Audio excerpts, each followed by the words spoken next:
thank you very much for talking with us. I saw this movie on the same day where I had to tape my show. And so I went in thinking, don't cry, Patrick, because later today you have to be on TV. Yeah. Don't cry. Don't cry. And then guess what happened? You cried. Absolutely. Good for you. Yeah. like a lovely little baby, though. It was really a beautiful little movie. You had to see that emotion when you went into this project. Oh, yeah. I was crying 10 pages into reading the script, so I fully understand. I was crying because nothing like this had crossed my desk yet.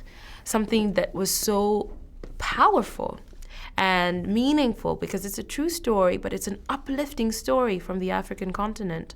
And we don't have that many told on this scale. You always see Africans as a backdrop in movies, or you see the stories of war and political strife and famine and that sort of thing. But just to tell this really small story about a girl from a really hard place who achieves a really big dream. It was absolutely inspirational. Yeah, it was cool. I felt like you went through a physical transformation to become this mom. I was like, the way she's holding her face, the way she walks, was it a physical transformation that I saw, or is it just fine acting? What do you mean physical transformation? I mean, I definitely I like to work on my physicality to prepare for a movie. There was no prosthetics, if that's what you mean. No. But there was some help in the carriage area. But I like to take on the physicality of the character I'm playing, and I met Harriet Mutesi and Harriet Naku, and I spent time with her, and asked her about her life, and I observed her in action. Her voice is very deep. That informed my choice.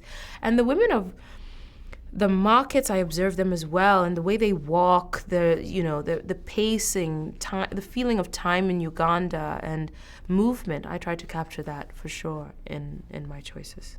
And you and your director, you have a long history. We do. Explain that for me. Yeah. So our lives together started even before we met each other. Her husband and my father are very close friends. They went to school together in Uganda.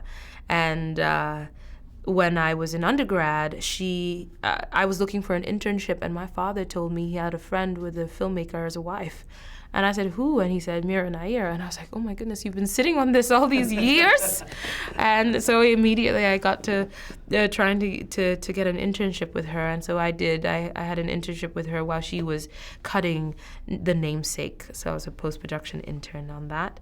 And then I went to work for her film lab in Uganda, Maisha, back in 2006. And I was on the administrative side of that, but I also ended up being in one of the short films that the students was making. So she's been a director that I've admired for a really long time, and obviously wanted to act with.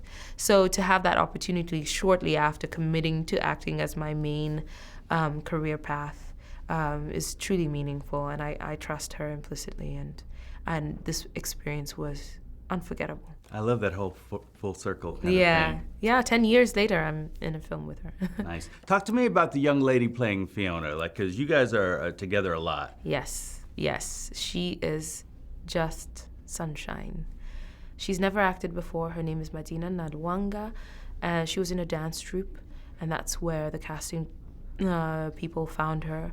And she went through a very rigorous workshopping process in order to just see whether she could play this role, because she'd never acted before. And she took to it like a sponge. And when I met her, the very first time I met her, I was so nervous about playing a mother and how was I gonna run this family. And I walk into her room and she just goes, "Hi, Mom." And it was done, I was her mother. And she was just so absorbent and so curious to get better and better at her role. And I think she gets that from the diligence and the hard work, the discipline of dance. And I just think she is truly, truly promising. I was totally impressed by her. Yeah, she's cool. Made in Hollywood. Thanks for watching this interview. As always, don't forget to subscribe and let us know what you think in the comment section below. For the next Made in Hollywood interview, click right here. Do it. Click it.